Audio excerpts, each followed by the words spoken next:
There. Okay, we have a staff introduction here. I'd like to call upon Richard Mack for our formal introduction of our new staff member.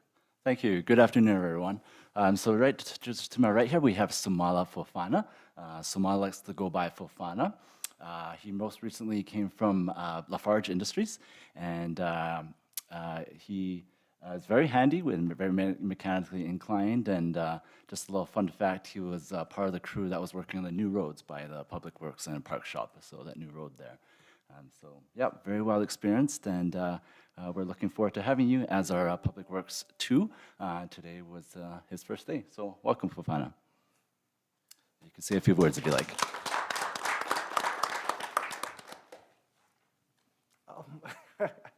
Thanks, I'm very happy to be part of this team. And right, I've been living in Brooks for the past 13 to 14 years, and I'm kind of happy to join this crew to be able to support, do my part to support this community, because I have 5 kids, 4 of them was born in this town, so they really love it. So I got to do something that they can be proud of me in the future. How many kids do you have?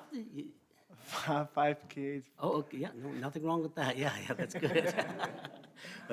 Yeah. Well, welcome to the city of Brooks. Yeah, and we look forward to having you here. Thanks, bro. Yeah. You're welcome, yeah. And I'll do my, the former mayor used to always say this, so I'll just continue it on for one more time. Like, if you want to stay, you can stay for the full council meeting if you want, but you don't have to. I've been here for the day. Okay, thank you. Oh, just wait. Fofana actually volunteers with us at the mosque.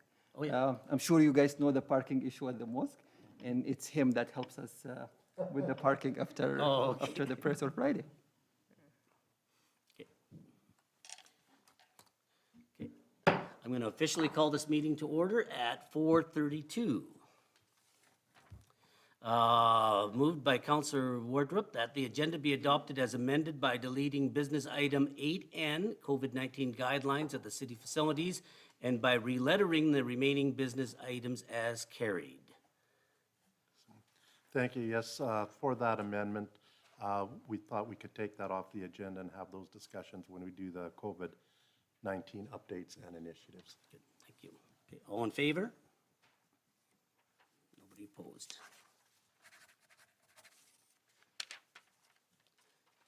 Okay, moved by Councillor Prentice that the minutes from the regular council meeting held October 4th, 2021, and the minutes from the council organizational meeting held October 25th, 2021 be approved. All in favor?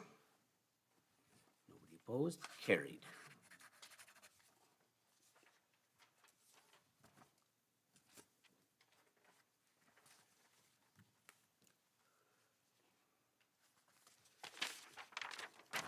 Now, I would like to acknowledge the traditional territories and the oral practices of the Blackfoot Nation, which include the Siksika, the Kainai, and the Piikani.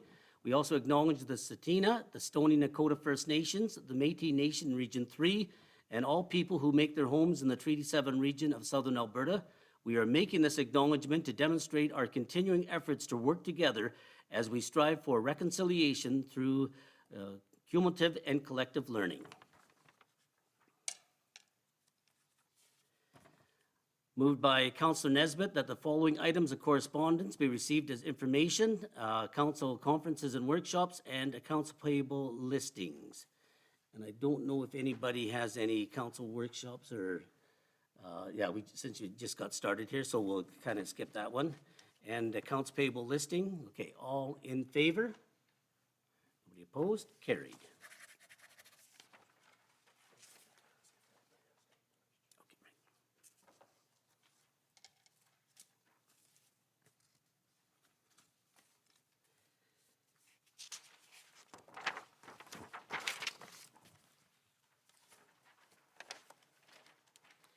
Okay, moved by Councillor Jessica that the 2021 municipal general election report be accepted as information. And I believe Amy will be doing that report. Amy? Thank you. Through the chair to mayor and council, I am presenting this report on behalf of Amanda Peterson. Amanda Peterson was appointed as returning officer, and I was appointed as the substitute returning officer to provide assistance during the course of the election. 20 election workers were hired for the general election, with 4 of the 20 working the institutional polls. 6 election workers worked during the advance polls on October 2nd and 16th, with 1 team of 2 workers taking the incapacitated vote if needed.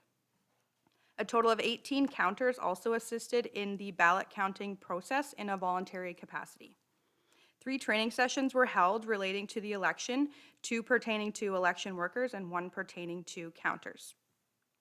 Identification requirements were advertised on the city's website, social media outlets, press releases, radio, and in the local paper. The requirements were also posted at the election worker tables. Thousands of ballots were manually counted due to the addition of the Senate vote and referendum, with workers also balancing the numbers for the general polls. Staff started releasing results within approximately 1 hour and 45 minutes of the last voter voting. Results were being tabulated and unofficial results were updated and posted on the city's website. Advance polls for the election were held on October 2nd and 16th from 12 to 6 p.m. with 1,020 voters attending the advance polls. 5 institutional polls were held, and in total there were 121 voters at those locations. Voter turnout in the past 5 years ranged from 1,952 in 2017 to 2,793 this year. Special thank you goes out to all the various staff that helped, such as the Facilities Department, Recreation Department, the city's Communication Officer, Jordan, and CPO Grant, as well as all election workers and volunteer counters, as their contributions were very much appreciated. Therefore, administration is recommending that council accept the 2021 Municipal General Election Report as information. Anybody have any questions? I got a couple there. Just with the coordination of the advance polls, I know there's sort of 3 returning officers in the area here. That'd be, the city of Brooks, Grasslands, and the county of Newell. And I know through the media, the advance polls became confusing. But I was thinking if there was a way even next time to coordinate it so everything's, the advance polls coordinate with Grasslands and with the county of Newell and with the city of Brooks. And I know you have to work with other parties on that, but I think it would have made it a little bit easier there. Through the chair to Mayor Petrie, we did have the Grasslands voting in the same location as we had, although the county did have a separate location. I believe one of their dates was the same as ours, and then one was different, but we did run into people who live in the county attending our poll, both on advanced polls as well as the general election. Yeah, one other question here too. From the time the declaration is, usually the 3rd Monday of September to the first advance poll, do you have enough time then to get that advance poll ready then? Through the chair to Mayor Petrie, yes, we didn't run into any issues with that. Okay, and one last one, and maybe Shelley can answer this one. I know with the plebiscites from the provincial government, a couple more questions here, but maybe, what's the total cost of the election there, and what did we get from the provincial government? I'm just kind of curious to see what it costs to run a municipal election. It's through the chair to Mayor Petrie. So I don't have a total of the costs yet, but I don't know if Amanda can probably. I will try my best. So we did get around $28,000 from the province to run the election for Senate votes and for referendum. But as far as our total cost, we came in, we don't know yet because we're still waiting for invoices, but we have come under budget. Just want to clarify for everybody here, Amanda isn't sick. She went to her son's university football game on the weekend and was one of those probably loud mums that you've all heard at sporting events, and now she's paying the price. Okay, yeah.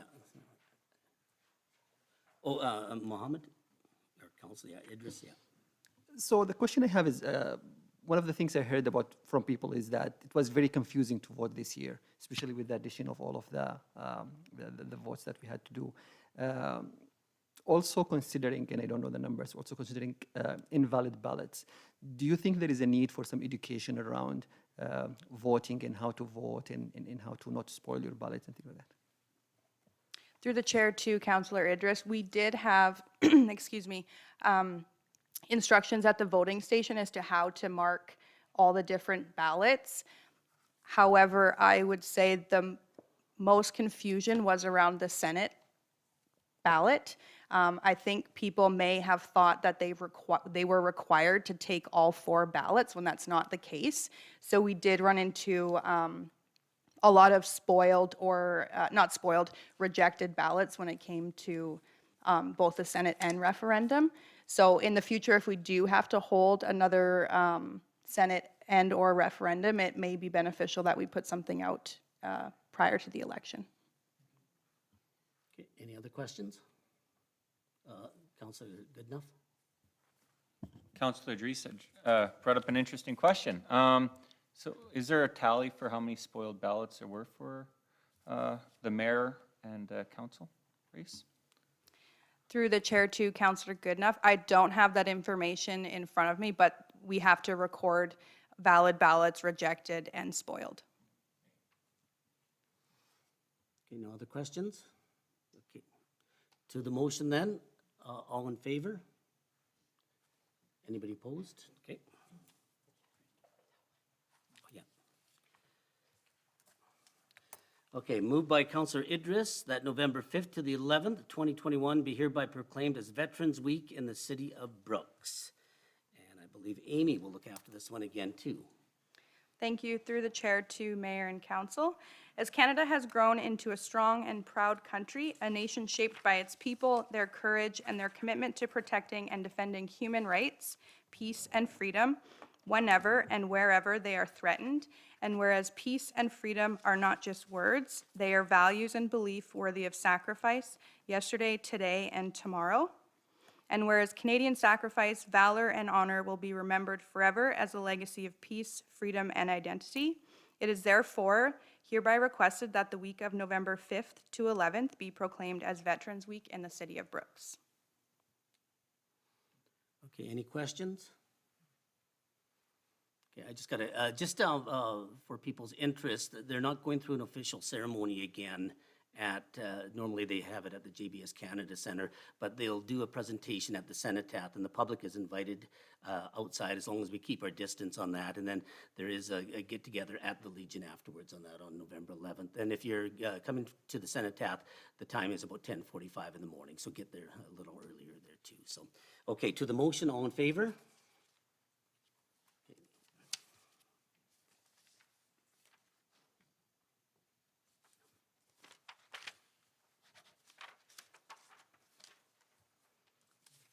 Okay, moved by Councillor Goodenough that November 8th to the 12th of 2021 be hereby proclaimed as Accessible Driver Appreciation Week in the city of Brooks. And I believe it's Amy again. Thank you. Through the chair to mayor and council. The Voice of Albertans with Disabilities and the Alberta Ability Network have invited the city of Brooks to join them in celebrating Accessible Driver Appreciation Week from November 8th to 12th. It is through the daily work of accessible drivers and dispatchers that many people are able to live, work, and play in our communities on a daily basis. During this week, individuals can thank both drivers and dispatchers for their welcoming manner, professional driving skills, and the organization of complicated scheduling demands, while also letting them know that they are appreciated by the many Albertans they assist. Therefore, the Voice of Albertans with Disabilities and the Alberta Ability Network respectfully requests that November 8th to November 12th be hereby proclaimed as Accessible Driver Appreciation Week in the city of Brooks. Okay, any questions? Okay, to the motion, all in favor? Carried. Okay, moved by Councillor Idris that Keith Lubbers be appointed to the Brooks and District Recreation and Parks Board for a third two-year term, and Lindsay McNeil and Tim Harran be appointed to the Brooks and District Recreation and Parks Board for a first two-year term, all terms commencing November 1st, 2021 and ending October 31st, 2023.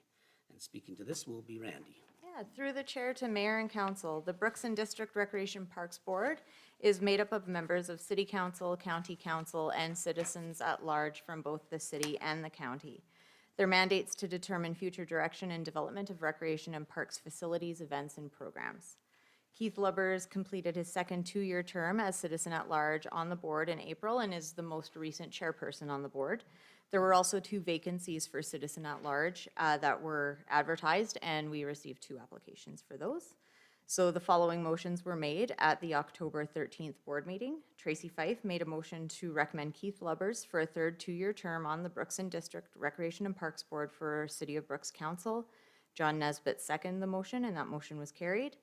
Dwayne Perkins made a motion to recommend Lindsay McNeil and Tim Hannaran both for a first two-year term on the Brooks and District Recreation and Parks Board for City Council. Lionel just seconded the motion, and that motion was carried. Therefore, administration is recommending that Keith Lubbers be appointed to the Brooks and District Recreation and Parks Board for a third two-year term, and Lindsay McNeil and Tim Hannaran be appointed to the Brooks and District Recreation and Parks Board for first two-year terms, all terms commencing November 1st, 2021, and ending October 31st, 2023. Any questions? Is the board full now then? Not quite, through the chair to Mayor Petrie, not quite. We are still waiting on a representative from Christ the Redeemer Schools. And we do have a county citizen at large position open as well. Okay, good, thank you. Okay, to the motion, all in favor? Carried. Okay, moved by Councillor Jessica that council approve the attached Shortgrass Library System municipal requisition of $4,913 per capita in 2022, and that this amount be reflected in the city's upcoming base budget. And there is an attachment to this. I'll just kind of read it to you, but it is in your notes there too. For the year 2022, it's a 1% increase over 2021, or 4,913 per capita population, and per capita amount, total municipal levy is $70,997.76. And Shelley's talking on this one here. Thank you. Through the chair to mayor and council. So Shortgrass Library System, or SLS, provides, of course, as we know, library support systems to member municipalities. Currently, they have 11 municipalities, including the Brooks Public Library, and the Brooks Public Library has been a member since 1988. So the SLS has recently sent a letter to Brooks City Council, and that contained the 2022 operating budget, which was passed by their Board of Trustees on August 18th, 2021. Within the budget, the 2022 municipal requisition has increased by 1% over the 2021 levy.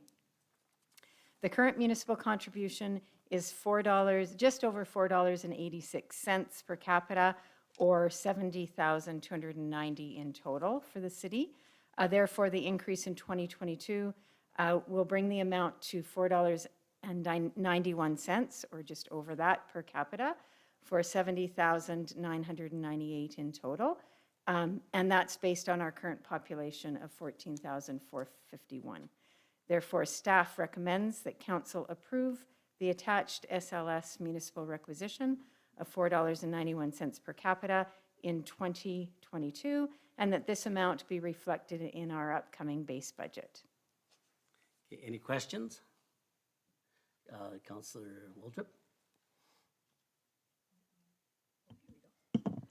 I'm just curious, it says here that the operating budget is forecast to be decreased by a little over 30%. So, so how come we're looking for a 1% increase for the municipal levy?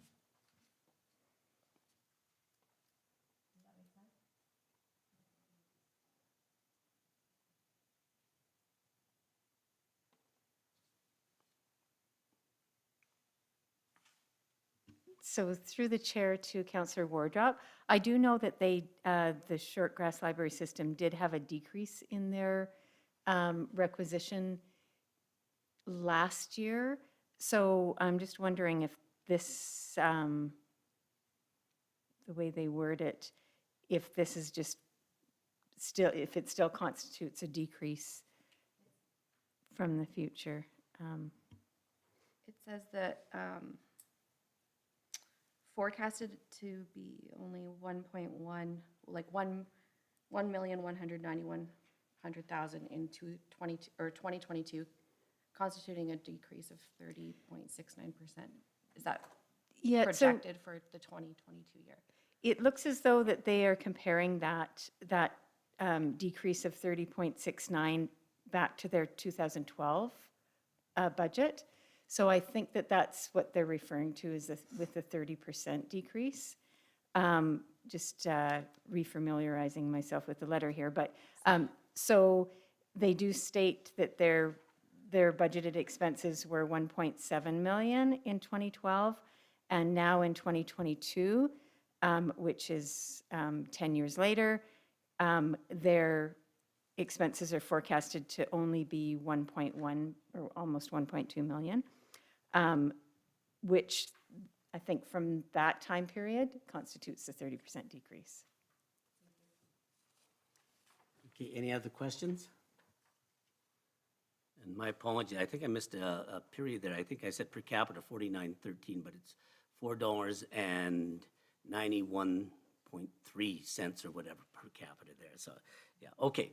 To the motion, all in favor? Okay, carried.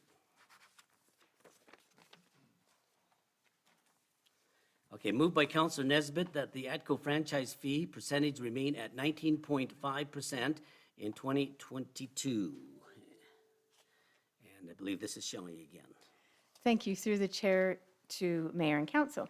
So the City of Brooks renewed their natural gas distribution system franchise agreement with ATCO Gas in September of 2004, subsequent to passing a bylaw 04/10, and that authorized the 20-year agreement.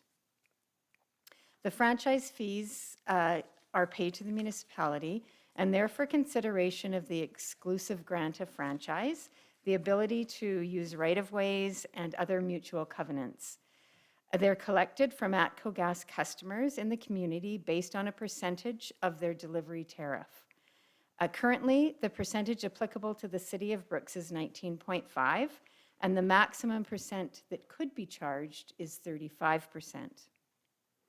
So Clause 4A of the agreement really specifies how the franchise fees are collected, are calculated and collected on behalf of the City of Brooks. Annually, the city is able to review and change the franchise fee percentage. And the percentage applicable to the City of Brooks was increased last year in 2021 from 18% to 19.5%. And that was done in order to offset the lost revenues resulting from the discontinuing business license fees for businesses in the Brooks region. Just to provide some further information, because it had been asked what other municipalities are charging. So I just kind of put a little bit of an analysis together. The average percentage amongst the 70 ATCO Gas South municipal customers in the southern region, the average is 18.72%. The average within the same region of cities and towns over 10,000 population is 23.25%, and the average of municipalities within the County of Newell is 18.88%. I've also attached a summary of the franchise fee revenues that the City of Brooks has realized for about the last 8 years from 2012 to 2020, as well as an estimate for 2021 and a forecasted amount on 2022 based on ATCO Gas's forecasted delivery tariff. And with that information, staff is recommending that the ATCO Gas franchise fee percentage remain at 19.5% in 2022. Okay, thank you. Any questions? Councillor Prentice? The the cost of gas keep going up so much and whatever, and we're only taking that much. Is that a fair way of doing this, or should there be another solution to, like, our gas just went crazy, and yet we still stay at the same, or is that, I guess they make the extra money, but is this a fair way of doing it, I wonder? I So, know it's been there for years, but they're really making a pile of money, and we're just getting the same amount every time, so as it keeps going, I so know it goes up a little bit, but. through the chair to Councillor Prentice. So the percentage is based on their delivery tariffs, so it's not actually the price of the commodity. It's the price they charge for delivering and for delivering the delivery tariff. And that's the, I'm just trying to see here. Yeah. So that is, that does typically go up every year.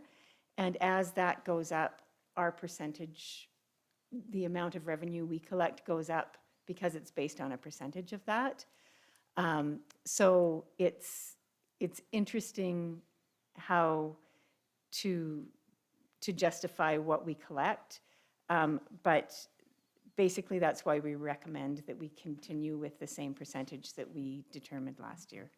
Yeah, thanks. Pardon. Yeah, and just to clarify, we're kind of paying on the infrastructure and not the fuel inside or the gas, right? That's what we're paying, because you said it's on the delivery, right? That's correct. It's on the delivery, but the purpose of the franchise fee is really for the consideration of exclusive rights of franchise for that company to provide the services, as well as using our right-of-ways, which they're entitled to do, and other mutual covenants within the agreement. And just providing access to them for city land. So that's what they're collecting it for. Of course, they're passing it on to their customers, but it is based on that percentage of their delivery tariffs. Yeah, I was just kind of curious, anybody charging the maximum amount? What city would be charging the maximum amount? Did you know? Through the chair to Mayor Petrie, on their website, they do show everybody's percentages, and I do have a list, and there are quite a few. I did do an analysis.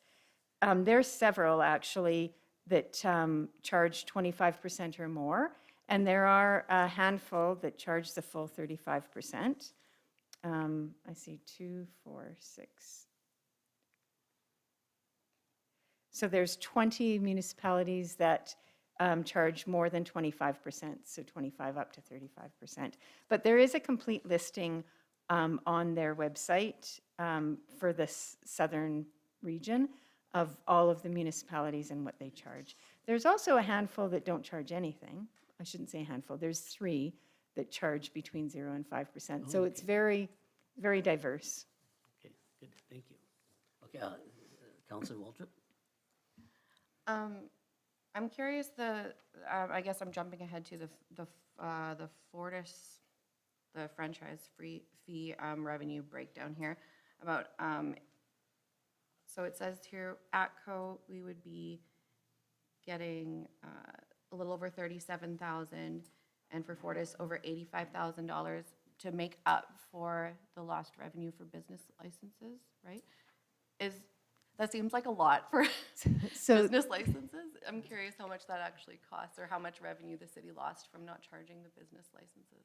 So through the chair to mayor and council, on what I do have, or to Councillor Wardrop, what I do have in this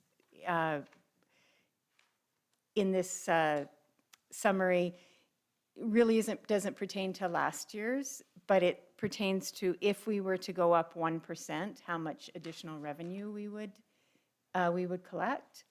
The numbers that we made up when we made the change in 2021, or sorry, in 2020 for the 2021 year. I don't have those numbers in front of me, but we did try to make up the lost revenue.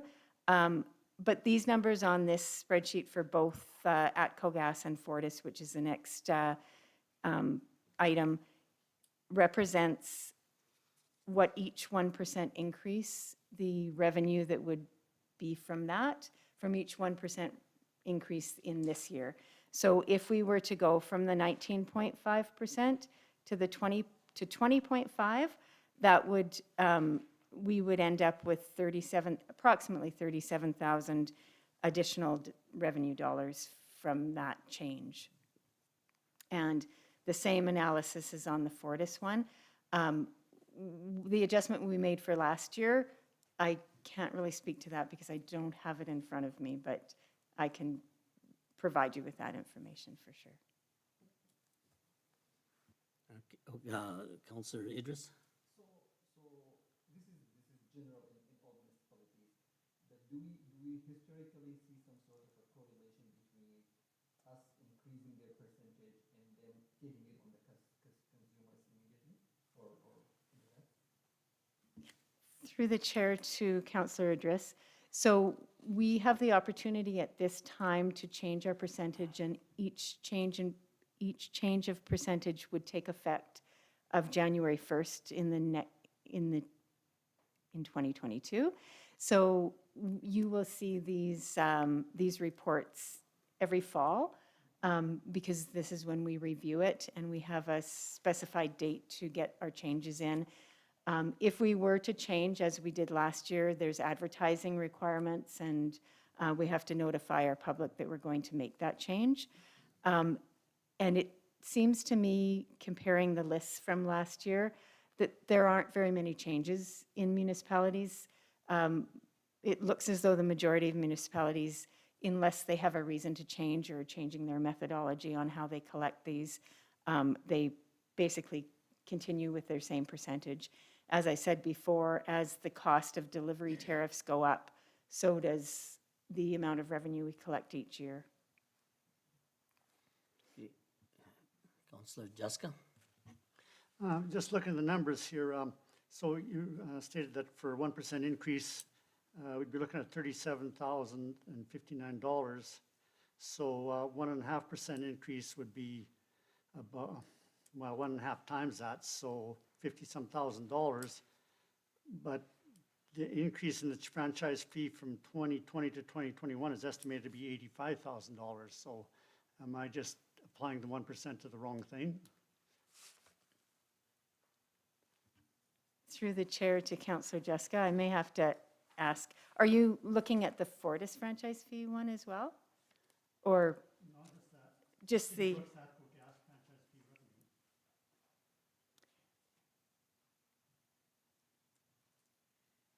So,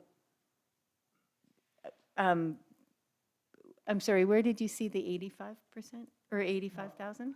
So in 2020, it showed a franchise fee of at 18% was $549,736. Yes. So from 2020 to 2021, the estimate is $634,822.50. So that's an increase of about $85,000. So thank you for that clarification. Now I understand what you're saying. The answer to that is the increase. The increase is the 1.5% increase, but it also is the increase in their costs of delivery, as well as it could be the amount of product that was delivered. So our franchise fees do fluctuate as well. When we have a very cold winter, there's more gas that's delivered, and they could have more people on the service. But typically their cost of delivery goes up every year. So we naturally see an increase year over year as well. The increase, even at 19.5, the estimated increase from 2021 to 2022 is just naturally their cost of delivery has gone up. So that increase or the inflation that they that they levy to their customers, we would see our percentage of that as well. So I hope that helps. Any other questions? Okay, to the motion, all in favor? Okay, carried. Moved by Councillor Prentice that the 2022 electrical franchise fee percentage remain at 14% based on the forecasted distribution revenues provided by Fortis. All over again, just about. Thank you, through the chair to mayor and council. So as well, the City of Brooks receives an electrical franchise fee revenue each month based on a percentage of Fortis Alberta's distribution revenue. The city has the opportunity each year to review its electrical distribution franchise fee percentage. The percentage applicable to the City of Brooks was increased from 12.63% to 14% in 2021 to offset the lost revenues resulting from discontinuing business license fees for businesses in the Brooks region. So we increased both of them slightly to make up those fees. The maximum percentage that the city could increase this rate would be to 20% based on the franchise fee rider cap, which is established by Fortis Alberta. And any distribution rate changes would take effect January 1st, 2022. Based on Fortis Alberta's forecasted 2022 distribution and transmission tariffs, each percentage increase would result in approximately $85,449 of franchise fee revenue and would increase the average residential electricity bill by approximately $1.18 per month. So with Fortis, they have a little calculator that you can see the impact to the residential customers, so that's quite nice. With that information, administration recommends that the 2022 electrical franchise fee percentage remain at 14% based on the forecasted distribution revenues provided by Fortis. Any questions? Okay, to the motion, all in favor? Carried. Moved by Councillor Wardrop that the proposal for audit services submitted by KPMG LLP be awarded for 4 years with the option to renew for 1 year at a cost of $33,700 for 2021, 2022, and 2024 year ends, and $37,100 includes the LAP audit for 2023. And back to you again, Shelley. Thank you. Through the chair to mayor and council.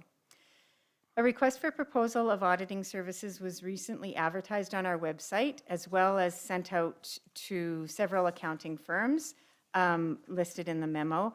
I can list them: Bevan and Partners, MNP LLP, LMS PC Chartered Professional Accountants, Orion LLP, Metrics Group, JMH and Company, KPMG LLP. From that, we received 4 proposals for auditing services from the following firms: Bevan and Partners Chartered Professional Accountants, KPMG LLP, which are our current auditors, MNP LLP, and PKF Antares. As specified in our RFP, the evaluation process for auditing services is based on the following selection criteria. So 10% of the marking would be in response to the clarity, responsiveness, and the quality of their proposal. 20% would be weighted on the fee structure. 50% is weighted on expertise. This would include previous similar work experience, experience of the proposed professionals on the audit team members that are listed, references of the audit firm, and the audit approach of that firm. And the final 20% is graded on the additional benefits to the City of Brooks, and that would include the availability of resources, including the firm size, the availability of other professional services, and of course the ease of transition. So all 4 proposals were reviewed by staff extensively using the above criteria, as well as the provisions of the city's purchasing policy. Pursuant to that policy, a local preference discount was given to the 2 local firms who submitted a proposal, and that was done prior to evaluating the results. And the city's purchasing policy also stipulates that if the lowest bid is not chosen through this process, council's approval is required, and that's why this report is coming forward. As municipal and public sector audits are very specialized, the experience and expertise of the proposed audit team is a very significant criteria. Although KPMG, who is being recommended, is not the lowest bid, their experience not only with public sector accounting board standards, but also in executing and efficiently staffing municipal audits, justifies the additional costs associated with their proposal.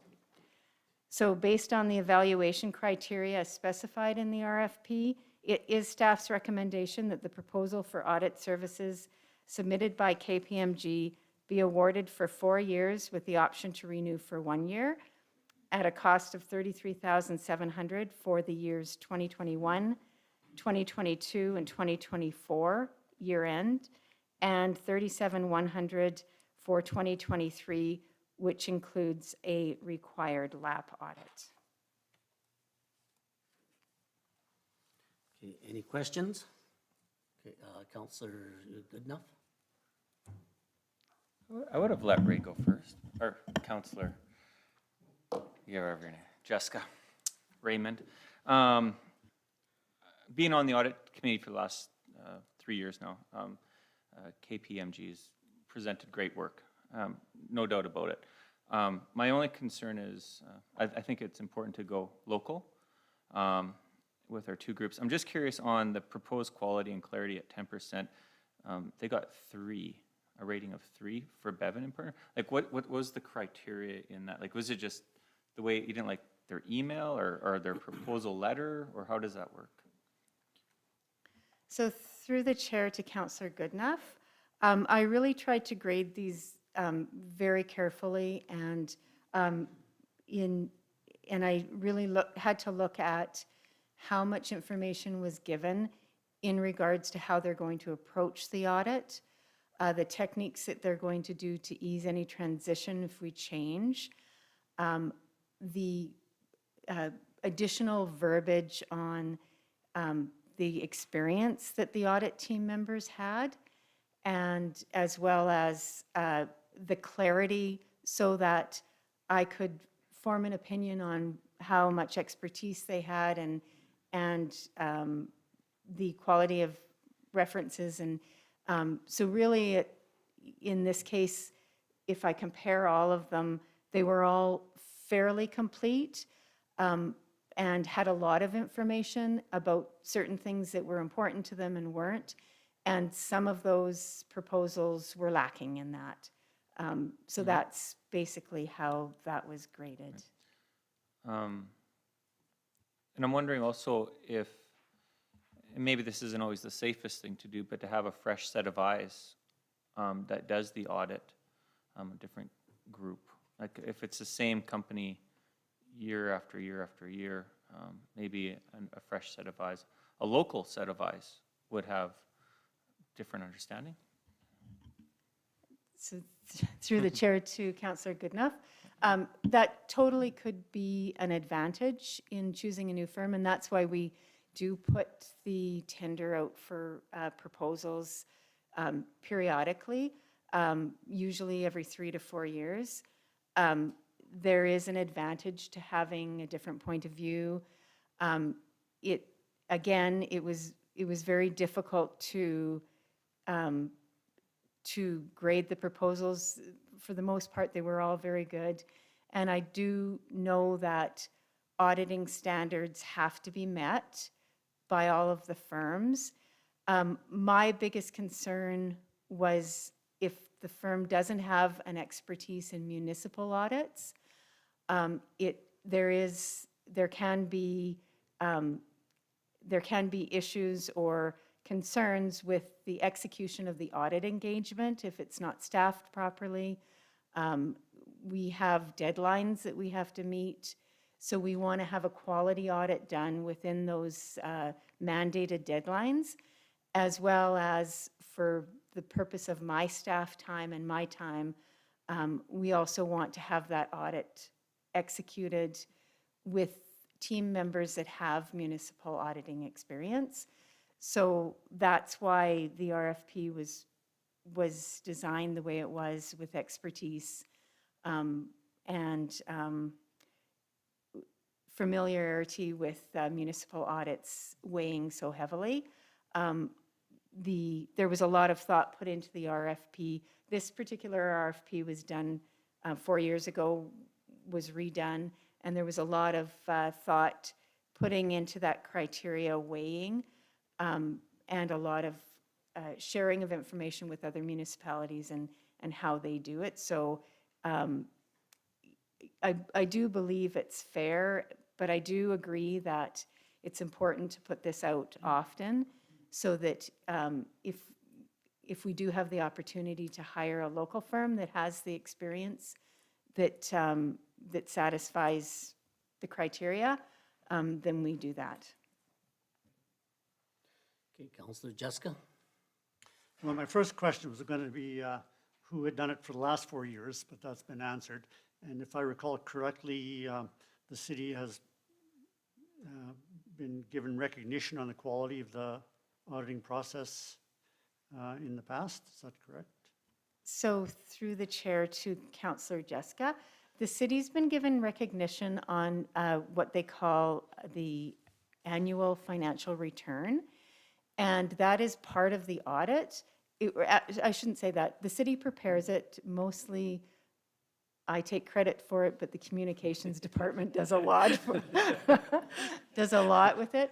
And basically it's a report we prepare that takes our financial statements and puts it in kind of a readable form and a holistic form so that it talks about the financial health of the municipality altogether. So it's a beautiful report.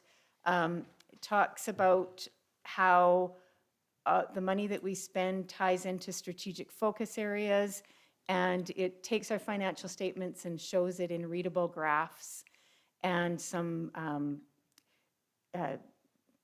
graphs and charts, again, that the communications puts together for me.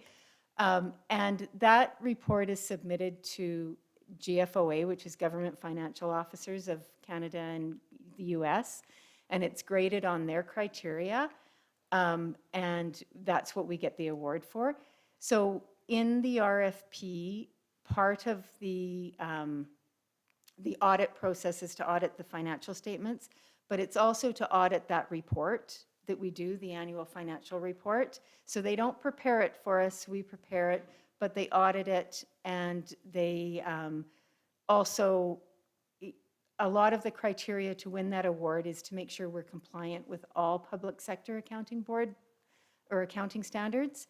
And so they have to be really on top of what those standards are, and just to, they go through that report very thoroughly though. So it makes it a very good and reliable and relevant report. But each of the any auditor that we do hire would also have to audit that report, and that was part of the RFP. So, the tender cost in the first year is given. Is there an escalator clause in there or anything? Does the same cost advantage carry through all 4 years? Thank you. Through the chair to Councillor Jessica. Yes, and I didn't put that in. For KPMG, there is no increase in the 4-year term. For PFK and TARIs, there was a 6% increase each year. For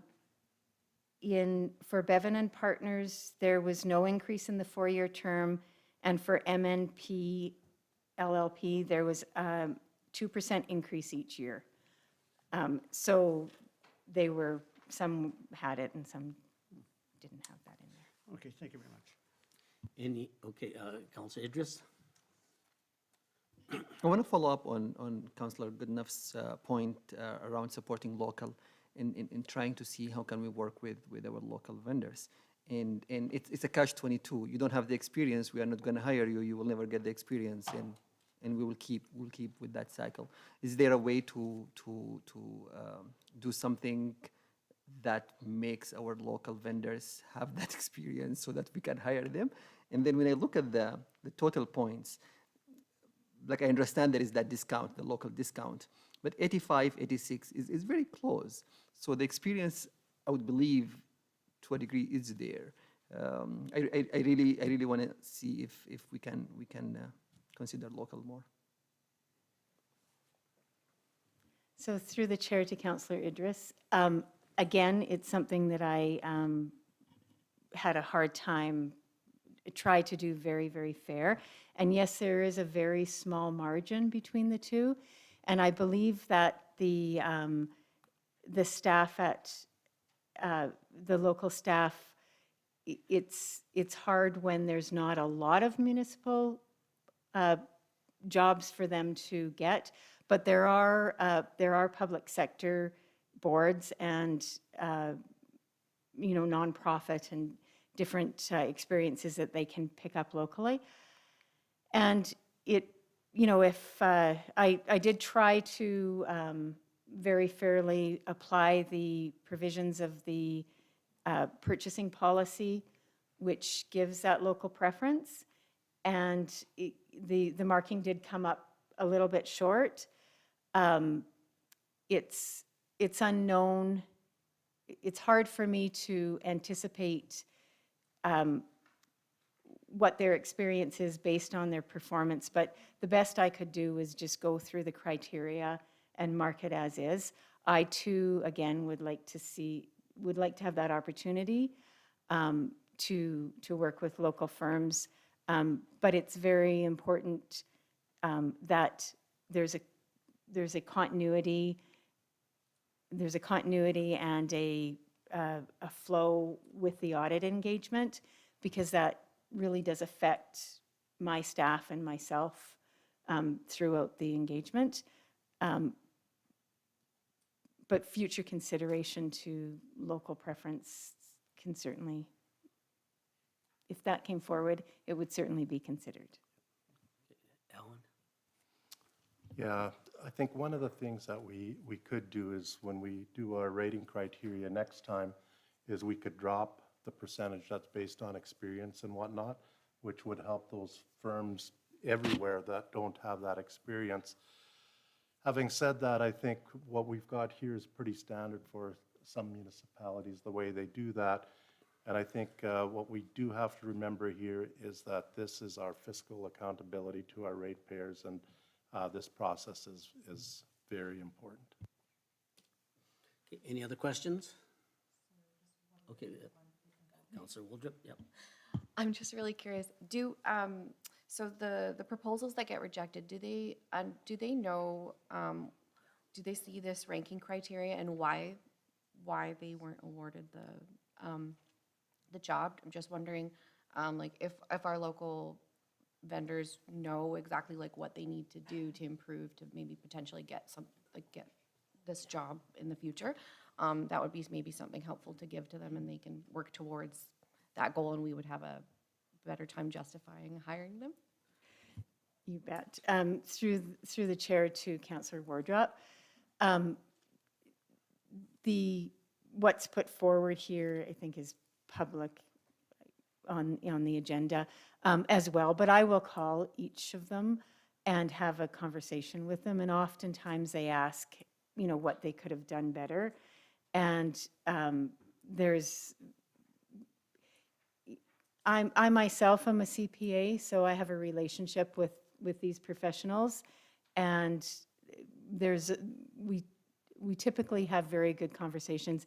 In fact, in the course of evaluating the RFP, I did reach out to clarify some things so that I could make sure that I was being fair, because I battle with that.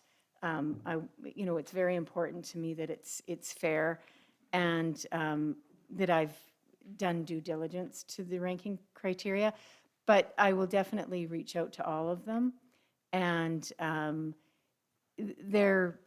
there are many more local firms that didn't put a proposal in, and typically they didn't put the proposal in because they didn't have the capacity to perform the audit.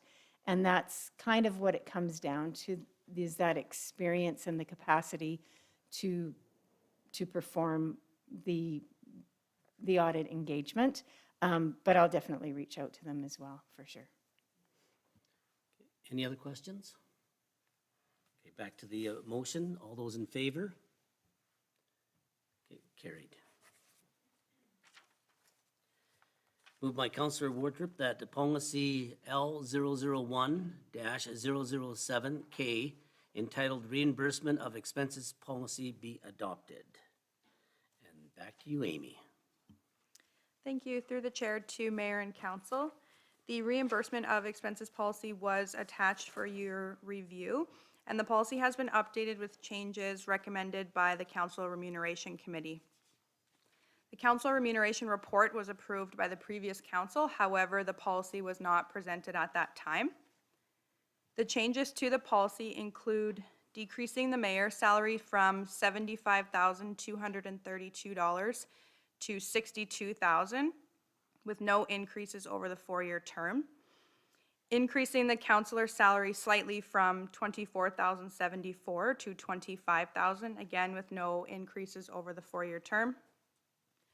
Increasing the per diem from $70 to $80 for meetings up to 2 hours, and including council orientation in the activities covered under the base rate or the salary of councillors.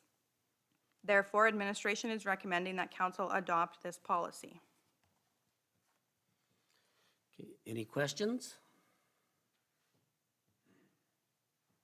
Okay. Councillor Goodenough? Oh, it's a question time. No, sure. Just curious, I know we're adopting the policy, so then at this point, could that policy be rejected and reevaluated? And secondly, I'm just curious, in any job that's out there, is there ever a job that does not have an increase to the cost of living, whether it's a percentage or even as it was in the previous council for the mayor, it went up by whatever the union, I think, negotiations were, there was an increase on that. So if I can, thanks. And maybe I'll get Alan to answer the one part there, but we do not have to pass it as such. We can make amendments to it, if I understand that right. Yeah. Through the chair to Councillor Goodenough, yes, council can do whatever they want or dispose of this how they will, and you can make changes to it. The only caution I have is that this policy of getting an independent panel to review the compensation has been in place for many years. And I think to go against what they're proposing might be tough to get members on that panel, you know, the next time you have to do it. So that's the caution I would put out there on that.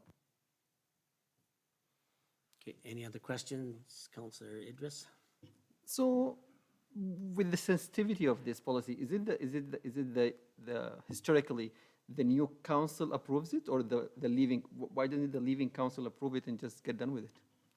Amy? Through the chair to Councillor Idris, the report was presented to the previous council, and I'll be honest, I missed bringing this policy to the previous council at the same time, so that's why it's coming to the new one. But I think in the past, the previous council has passed it, though. Yeah, it just, yeah. I think that would make it a little bit more cleaner. But it still goes back to, I mean, we still can change it along the way. I mean, we have the ability to do that. We don't, and I agree with Alan there. We had the Citizens Committee decide it, and that's how, what we should respect. Okay, Amy? Through the chair to mayor and council, I just wanted to comment again that the previous council did approve the report that came forward. It was just making those recommended changes that were approved in the report, basically bringing them over into this policy. Okay, thank you. Any other questions? Okay, to the motion, all in favor? Nobody opposed, carried.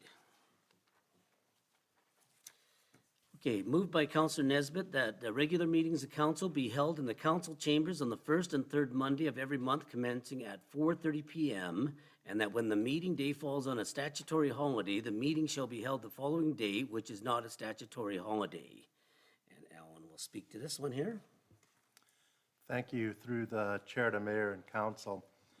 Council gets to set their meeting times and dates, and as was mentioned, it's been the first and third Mondays of each month, commencing at 4:30 PM for several years now, and all council has to be present when we set the regular council meeting dates, and the recommendation is that they stay the same, the first and third Mondays at 4:30 PM.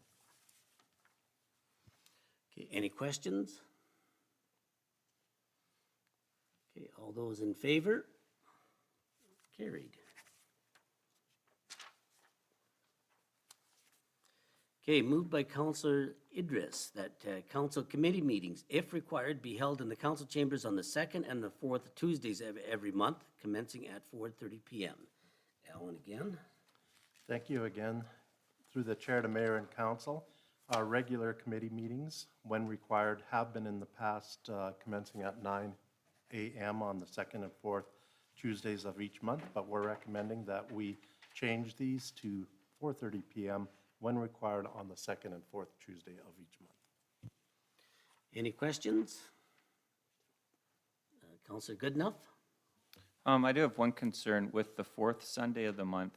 After now looking at my package of committees, I do have committee meetings for the Chamber of Commerce on the Tuesdays at 5:30. And so I'm just a little nervous if we're, for some of these, for this adjustment that which do I choose, or obviously the one that has the coffee and donuts I'll be going to. No, it's not this one. It must be the other one then. Or are we going to be asking then, do I have to submit a request for the chamber, which is all volunteers there too, to change their schedule? Yeah, just, and we've got a few past chamber presidents on the panel here too. I mean, those meetings have changed over time too. Like I know they moved it at 5:30 for convenience of some of the employees so they could get it done and get home, whatever. But I think when Councilor Nesbitt and I were at chamber, we met 7 o'clock in the evening. And as I mentioned before that, some of the committees I've been on, we kind of coordinated with everybody to make sure that we find a date or, that works for everybody on that. So, but that would have to be up to the chamber then, so. Okay. Or go where the coffee and donuts All are. right, sounds good, thank you. Okay, any other questions on this? You know what, and I know Shelley's going through, or Jenny's going through a tough time just coordinating all the meetings here now, but we just have to get through the first month, 2 months, whatever, and I think we'll be all right when everything's set there, when we kind of get this Rubik's Cube in place here too, so. Okay, to the motion. All those in favor?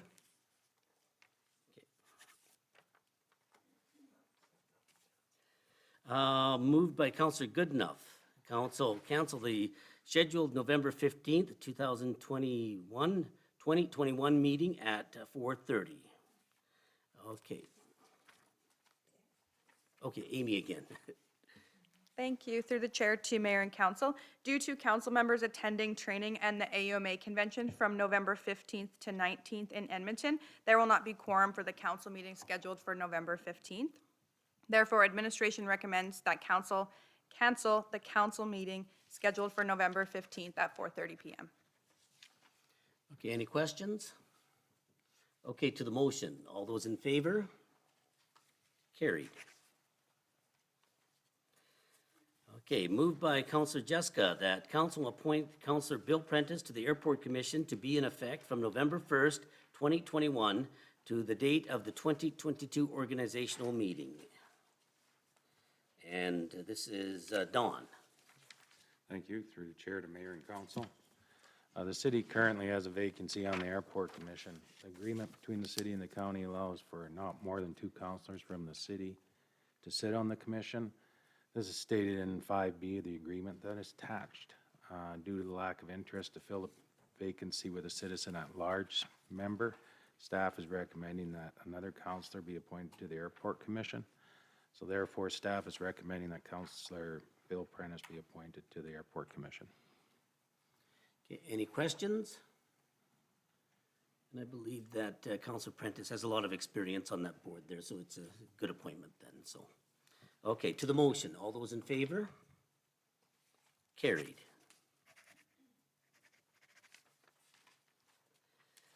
Okay, moved by Councillor Prentice that the 2021 AUMA resolutions be accepted as information, and we've got a tag team here. Are we going to do the tag team with your voice? Okay, Alan's going to go through the resolutions there, so. Thank you. Through the chair to mayor and council. Usually what we do prior to the convention is we briefly go through these resolutions. Basically, we state the title of it, who it's sponsored by, and the effective part of the resolution, which is the now therefore. If there's a few questions, we can answer them. We don't get into them in too much detail. And when you get to the convention, it's always great to listen to the people that are moving it, and then sometimes there's people opposed to these resolutions, so it's really good information to have then. And once you have that information at the convention, then each individual councillor will vote on it as they think is best for the citizens. And yes, Amanda and I usually tag team on this, but she can't speak, so I'm going to start on page 16. I'll start with the very first resolution. And this one is creating jobs through remediating and redeveloping brownfields, and this one's put forward by the town of Cochrane. It is therefore resolved that the AUMA call on the government of Alberta to immediately implement all recommendations from the 2011 Brownfield Redevelopment Working Group. The first priority is to provide financial incentives to support municipalities in conducting environmental site assessments. Further, be it resolved that the AUMA ask the government of Alberta to create a red tape reduction task force, making recommendations on removing barriers for local government and the private sector to discover, investigate, remediate, and redevelop brownfields. Further, be it resolved that the AUMA advocate the government of Alberta develop a policy to manage old reclamation certificates deemed null and void and redefine the Orphan Well Association mandate to supply legacy sites. Further, be it resolved that the AUMA call for a provincial brownfield tax incentive program that matches the province's education tax with municipal property tax to encourage eligible property owners to clean up brownfield properties. So this resolution here, municipalities can, on brownfields, can waive or reduce their property taxes on the municipal portion only, but the education's tax still has to be paid by these properties. The resolution speaks to the potential of creating jobs if this is made a little easier. Any questions on that one? Again, it really helps to listen at the conference to get further clarification. The second one is provincial commitment to transition to an extended producer responsibility for household hazardous waste program. It is therefore resolved that the AUMA requests the government of Alberta provide bridge funding to support the HHW, which is the Household Hazardous Waste Collection, until a permanent EPR Household Hazardous Waste Program is in place. So they've, effective June 21st, 2021, they've ended support for the facility in Swan Hills. This could cost municipalities more if we have to pay more for transportation. This is something that we can definitely, I think we should support, and hopefully they can put some bridge financing in place till they do get the extended producer responsibility program in place, which I think would be a good program. Not only that, but I think they're talking for packaging and paper products as well. Anything on that one? The next one is advocacy on financial measures. This is from the City of Calgary. It is therefore resolved that the AUMA continue to advocate to the Government of Alberta for municipal finance reform, including the expansion of revenue tools to reduce reliance on property taxes as opportunities allow, the expansion of property tax flexibility as opportunities allow, the expansion of revenue tools to non-property related activities as opportunities allow, the development of non-residential property subclasses that are efficient and easily administered to allow municipalities a tool for targeted financial relief, and further be it resolved that to support our advocacy, the AUMA, in collaboration with Alberta's municipalities and, if possible, the Government of Alberta, undertake research, studies, and/or collect information on the impact of e-commerce and the new models of goods and services delivery on municipal economies and finances, and identifying a comprehensive list of services and associated costs redirected to municipalities. So in this one here, the AUMA always does advocate to the province for more flexibility in revenues and grants and everything. The City of Calgary has put together their own task force and came up with recommendations and is asking that the AUMA include some of their recommendations in that. The next one's pretty straightforward. It's put forth by the City of Lethbridge on online voting for municipal elections. It is therefore resolved that the AUMA enter into discussions with the Government of Alberta and advocate for the necessary legislative changes to the Local Authorities Election Act to permit secure online voting. Of course, there's a lot of pros and cons to that one, and probably a lot has to be developed to ensure that the integrity of elections remains if they do that. Question? Next, go ahead. Do we know if there are any other municipalities all over the country have municipal online voting? Through the chair to Councillor Idris, you know, I think in this report it says there are some that have experimented with it. I don't know which ones they are. They're not listed there, but and maybe they'll clarify that more when they do the presentation on their resolution of the thing. But it does sound like some have experimented with it. Next, expansion of authority to support affordable housing. This is from the town of Okotoks.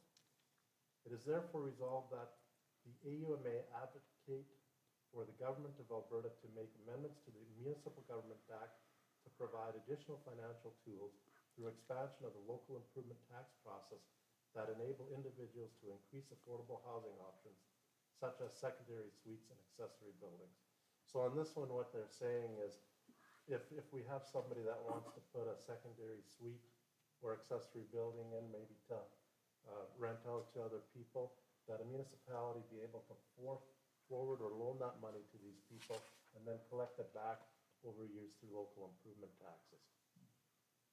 And I hope somebody heard me because my mic was off. Sorry about that. The next one from the village of Sterling, police funding model accountability and transparency. It is therefore resolved that the AUMA also advocate for the Government of Alberta to treat the police funding model requisition to municipalities like the Education and Housing Authority requisitions by mandating their inclusion on assessment and tax notices provided to property owners. So on this one here, cities and municipalities over 15,000 have, or pardon me, over 5,000 population have paid for RCMP in the province of Alberta. And just recently, in 2021, did they start charging municipalities with populations under 5,000 and all rural municipalities who didn't pay before for police funding.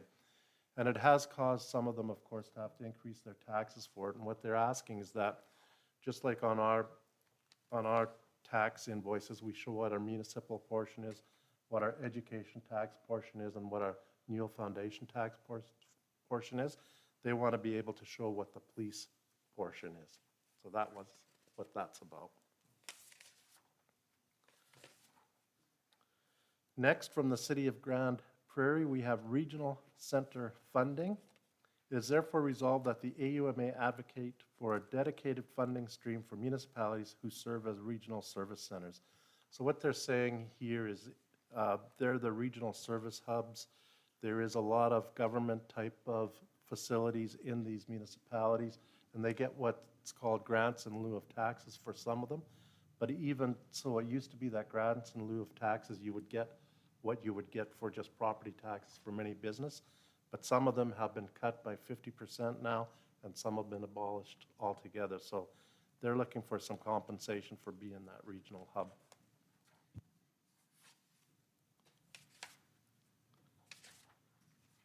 Now we're on page 32, National Flood Insurance Strategy and Community Resiliency Advocacy. It is therefore resolved that the AUMA advocate for the Government of Alberta to participate in and contribute to the work of the National Task Force on Flood Insurance and Relocation, with the goal of developing a national high-risk residential flood insurance program and to secure sustainable long-term funding for provinces, Indigenous communities, and municipalities for flood mitigation programs, projects, and initiatives that increase overall community resiliency. So it gets in high-risk flood areas, it's very difficult to get insurance for flood overland if you can, and when you can, it's very expensive. So they're looking for a strategy to put some program in place that would reduce that cost of flood insurance or even help relocate some of those residences in high flood locations.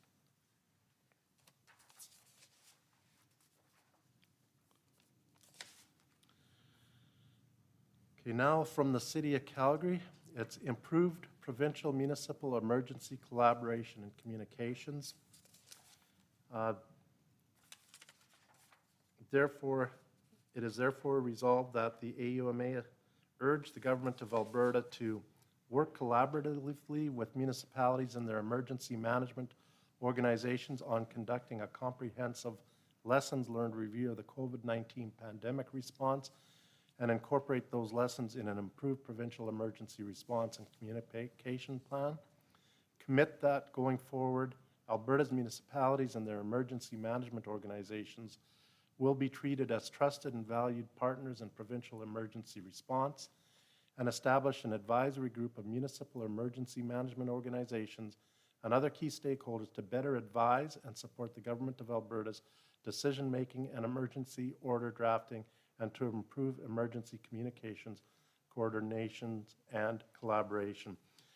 I think this one here, we ran into a lot of frustrations with the COVID-19. They would come out with new restrictions. They would tell you on a Friday. You'd have to implement them, and they wouldn't have the orders out, so you were kind of guessing at what they were doing. The collaboration wasn't there to see how the impact would be or how we could flow it out, so this one would be very welcoming. And it did cause a lot of confusions because municipalities had to try to guess what they needed to do. And then when the orders came out, it was a little different and we had to change course, so very frustrating. Provincial broadband strategy, and this one's put forth by the AUMA Board of Directors.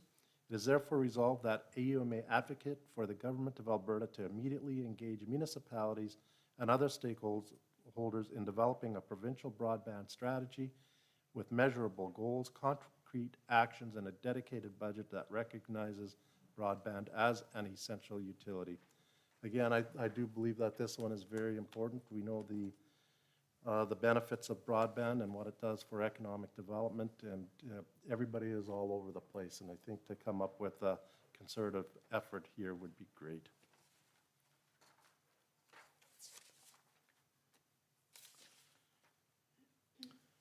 The next one is mental health and wellness for public safety personnel, and this is put forth by the City of Fort Saskatchewan. It is therefore resolved that the AUMA requests that the Government of Alberta work cooperatively with public safety personnel organizations and allied stakeholders to research, develop, and implement evidence-based solutions to address mental health and wellness of public safety personnel in the province of Alberta. Again, this one here I believe is very important. Our first responders, our emergency response teams, they see stuff that some of us will never see in our lifetimes. I don't know how they deal with it, but those supports I think would be welcome for sure. The next one from the City of Red Deer is Alberta Health Services Emergency Ambulance Dispatch Independent Review. It is therefore resolved that AUMA may advocate to the Government of Alberta and the Minister of Health to undertake an independent third-party review of the Alberta Health Services Emergency Ambulance Dispatch System and to investigate the increase in response times and the technical outages that have occurred since January 12, 2021. So there used to be 4 regional dispatch locations for ambulance, and that was Red Deer, Lethbridge, Calgary, and Wood Buffalo. They went to that 4 to a central one and have certainly run into some issues with that in response times, and that's why they're asking for this review to ensure that Alberta citizens get the best service possible. I'm getting there. The next one is on page 48 from the City of Lethbridge, and it's Advocacy for a National Early Learning and Care Program. It is therefore resolved that the AUMA advocate to the provincial government for a national early learning and care program that will be high quality, inclusive, affordable, and accessible, developed with significant long-term sustained funding, and which will create a Canada-wide early learning and childcare system.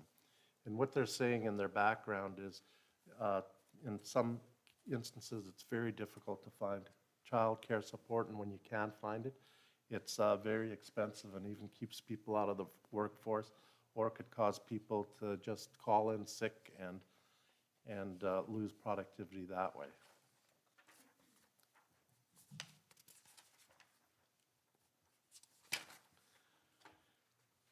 Now, next we have elder care model, Town of Strathmore. It's a good thing we're not voting on this because I don't know that we'd have a quorum if those that required this would not be able to vote. But it is therefore resolved that the Alberta Urban Municipalities Association encourage the Government of Alberta to create and develop an elder care model in our province that will offer client-directed services focused on standards of care. I think through the pandemic, they have found out that there are some standards of care that did need to be improved drastically, and I think this is a very good resolution.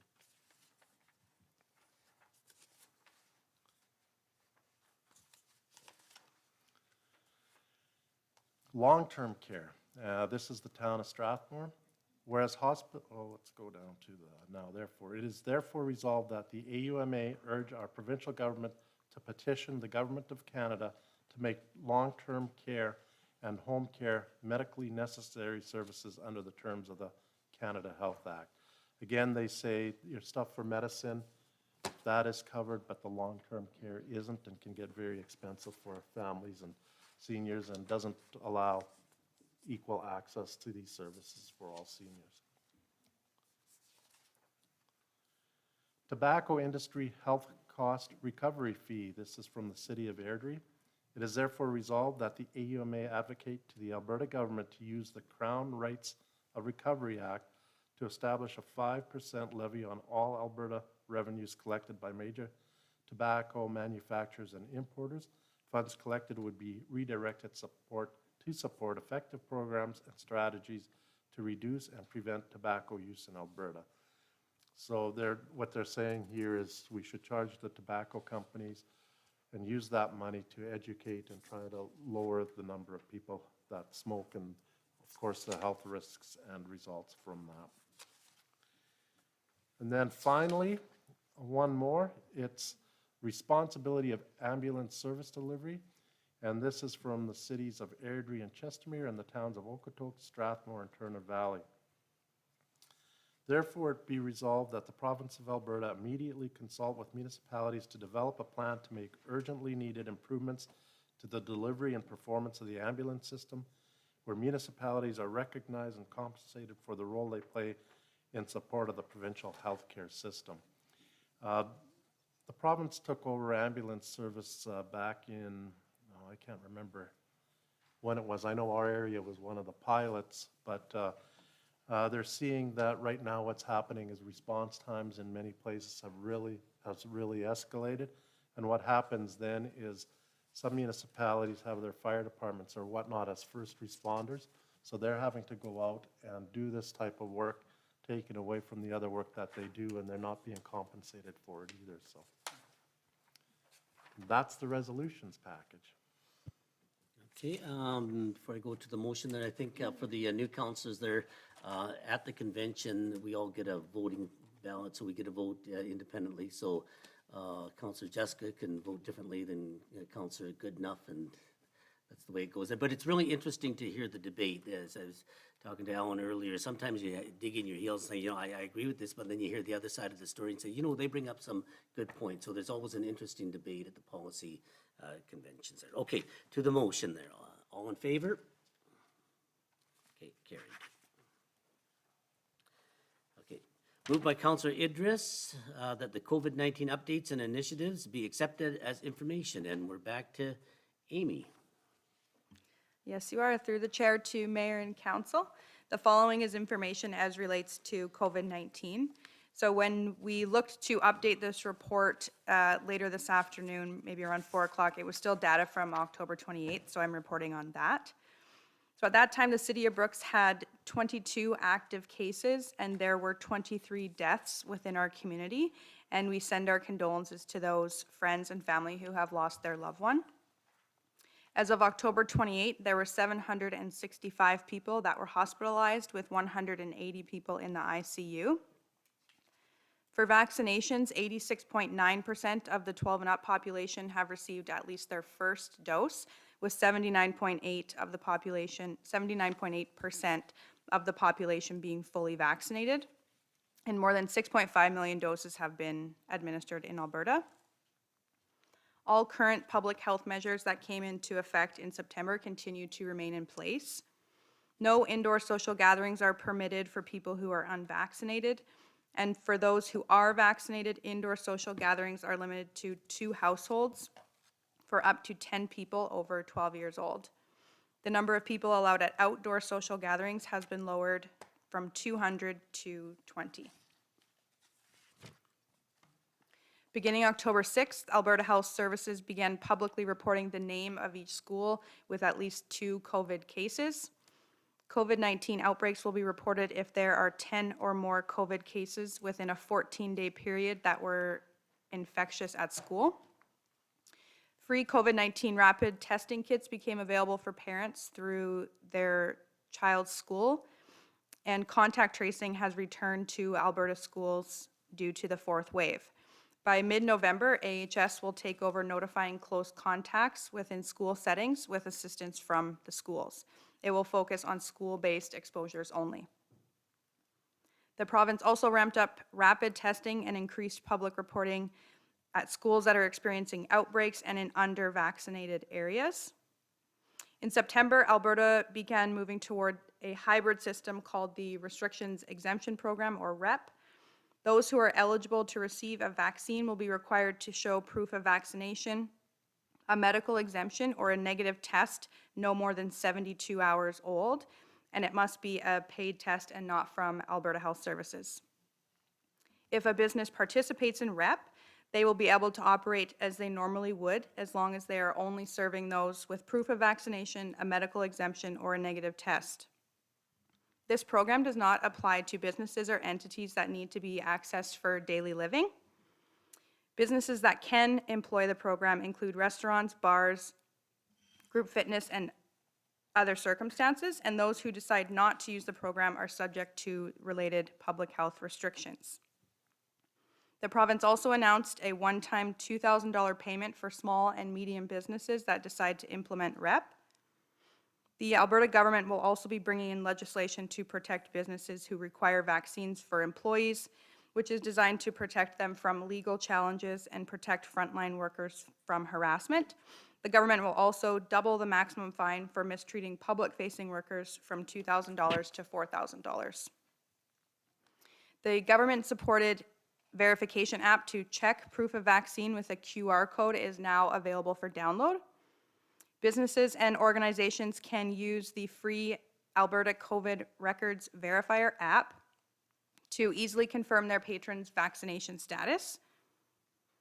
Albertans can also get their enhanced vaccine record with a QR code online. When a valid QR code is scanned, a green check mark will verify the proof of vaccination, and also display the person's name and date of birth, which the business can check against their other identification provided. The app doesn't store any personal information and does not require an internet connection to operate once downloaded. The QR code contains a secure digital signature that verifies it's provided by Alberta Health, and it is extremely hard to forge.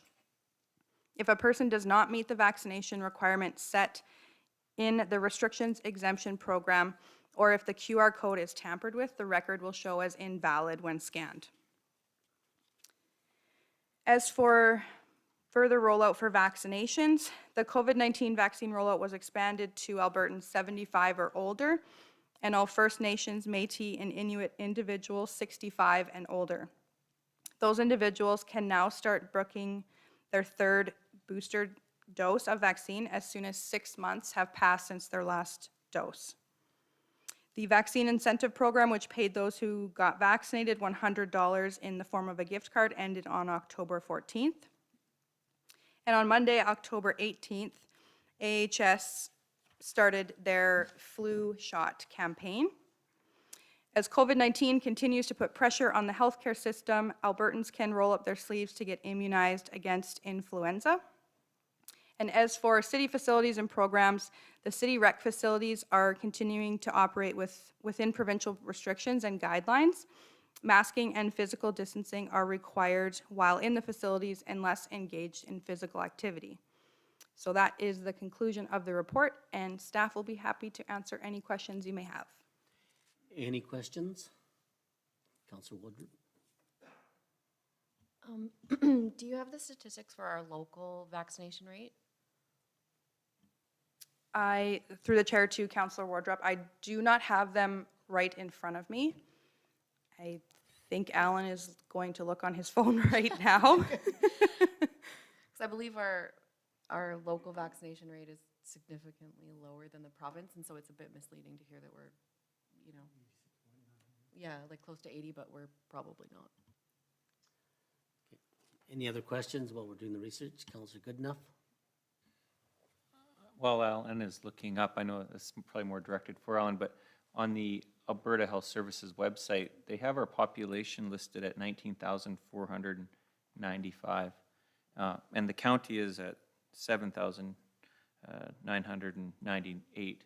I'm just curious what our true population is. Go ahead, Councillor. Yeah, Alan. Okay, through the chair to Councillor Goodenough. First of all, that 19,000 population, what they're using is probably post office boxes, and they've explained that and postal codes.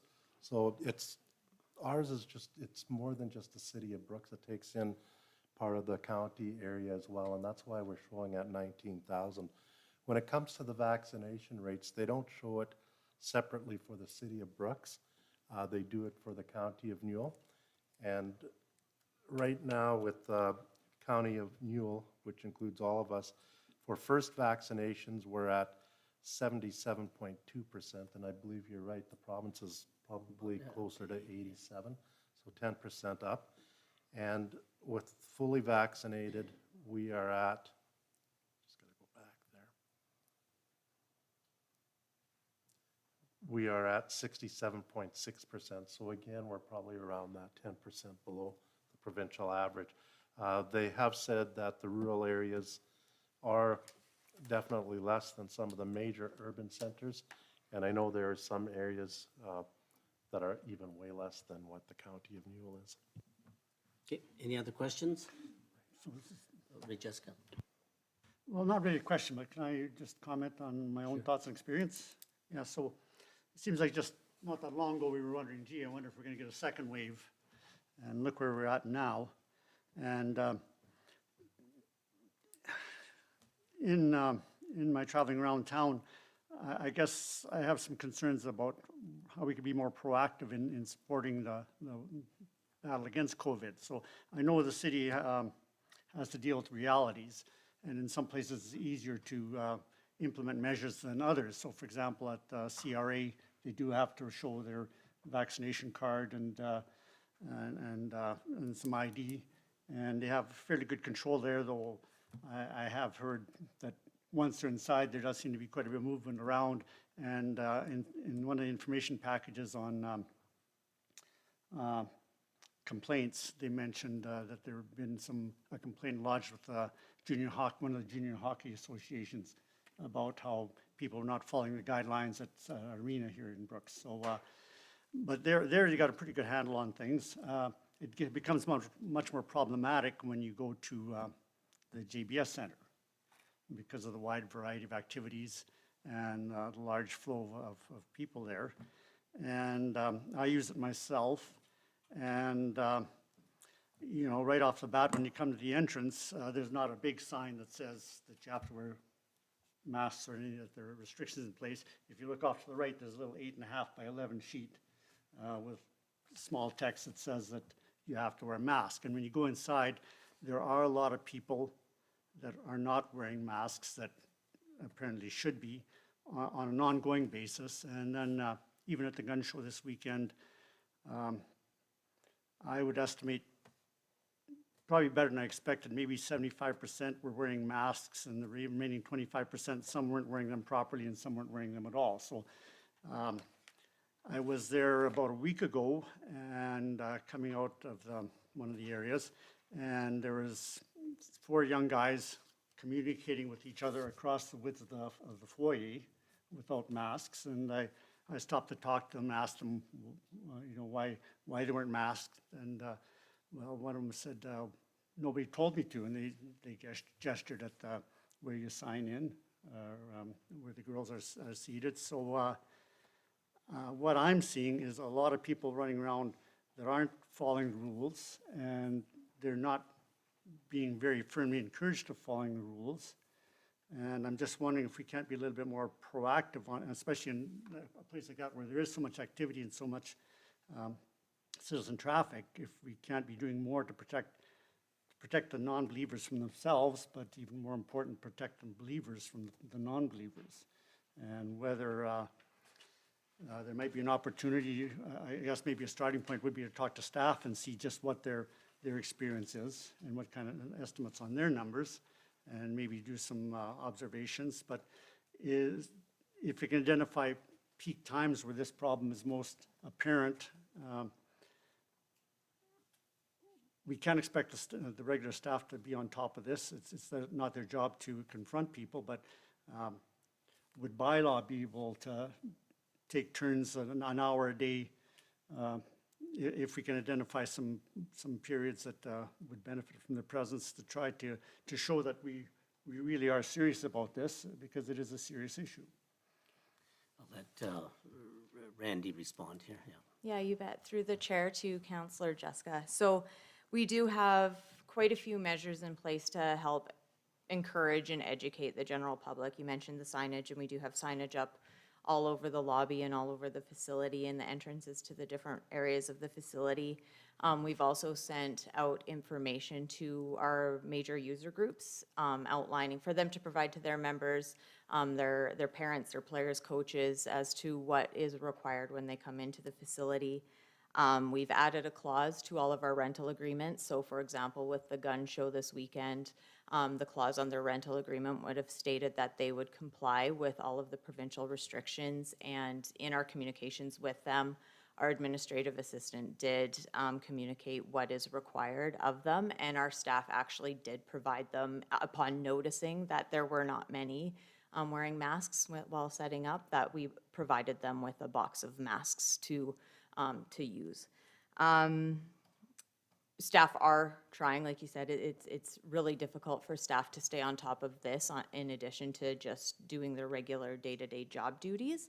So staff are trying to encourage patrons who come in to wear masks. They are offering masks to people who state that they don't have them. And we have also engaged with RCMP, with bylaw. Even we've had uniformed firefighters come through. So Kevin and his crew have been through just to be that uniformed presence to help try to gain compliance. I know staff sometimes have been met with a lot of resistance when trying to enforce these rules, and it gets really, really hard for staff to try to do that and repeat themselves and get sometimes yelled at, sometimes verbally abused for just trying to get that compliance. But yeah, there's a lot of things that we are trying to do. It is challenging though, and what you're seeing, I have seen too, and we are trying to stay on top of it as best as we can, so. And yeah, and I understand the challenges you face. So I guess just what I want out there is, can we do something more? Can we be a little bit more proactive or aggressive? To encourage, you're trying to encourage compliance, but it's like recycling. If you just ask people to recycle nicely, you'll get maybe 25% will do it. If you put in incentives, you'll get maybe another 25% to do it. And if you put in fines and penalties, then you'll get another 25%.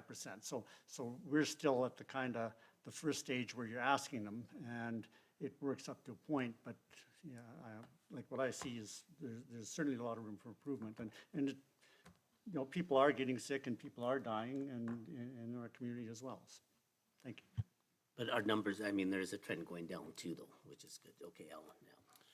Yeah, if you want to get really aggressive as far as enforcement goes, the only ones that can enforce it is provincial health inspectors and the RCMP. Our bylaw enforcement can't, and certainly, the only thing staff could do is call the RCMP. The RCMP, really what they want to do too is they really want to do the education. So I think all we can do is continue to educate, and maybe we need a bigger sign here and there, but continue to educate. And we don't, staff, be a pretty tough position for staff to, the confrontations that they have to tell somebody to leave, unless we want to call the RCMP to do it. But it is a difficult situation. Councillor Goodenough? I think the education is important, and I hats off to all of our community groups that are trying to work within the rule. But there does come a point where we're 18 months into this, and if maybe you need to go back to school if you need more education in this regard, because the signs are out there. People should know by now. I don't know how many more times do we have to tell people. It's just a frustrating thing to hear, and I appreciate what you're saying, Alan, that the education, if the education's there, people know, get your shots, be respectful of people's needs in the area, and if you can't live by that, then don't go to a private or public facility. Thanks. Okay. Any other questions? Oh, Councillor, yeah. Is the JBS Center, are we asking what's the program? Sorry, The REP program. yeah. Is that required to get into our public buildings like the rec center? Through the chair to Councillor Wardrop. No, we're operating the facilities under restrictions. So even with regards to Bandits games, as a renter, they have the option of applying the REP program if they are renting that facility, but we are operating under restrictions. So we're not part of the exemption program. We operate within the 1/3 capacity and masking and distancing. Somebody else have a question? At the JBS Canada Center, though, we don't do the REP program there, though, right? We're under the 30% capacity? Through the chair to Mayor Petrie. Yes, that's correct. There are a couple of exceptions to that where for adult programs, the REP program is applied. So for any group programs, but adult drop-in, we apply the restrictions. It's only for that group physical activity or recreational activities. Any other questions?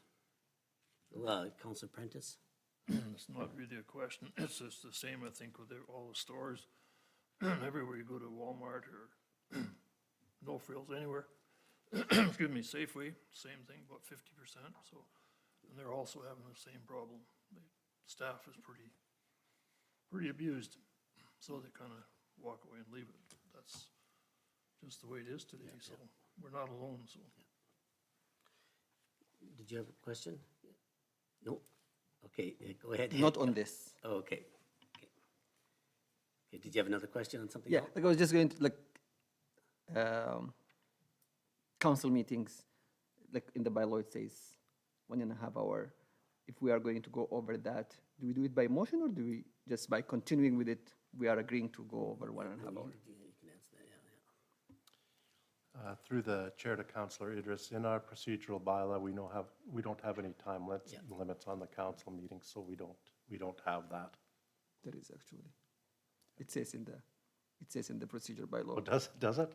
It says procedures bylaw, council meeting 1.5 hours. Okay, well, Unless everyone agrees to. okay, sorry about that. I guess I'm not as informed as I should be. Yeah, I wasn't familiar with that either, yeah. Yeah, it says actually 1.5 hours, unless there is an agreement to go further. And the council committee is 3 hours, unless we agree to go further. Oh, okay. I was ready to be here all night. I thought you said you were going to learn from me. I learned from you. Yeah. Yeah. Okay, getting back to the COVID update motion there. Okay, all in favor? Okay. Okay, and I don't think Sandra's online, so there'll be no questions from the media here. I think she'll give Alan a call tomorrow. So moved by Councillor Goodenough that the meeting adjourn at 6:17 p.m. All those in favor? Oh, sorry, I screwed up here. Any questions? Okay, all in favor? Okay, carried. Just, I bet,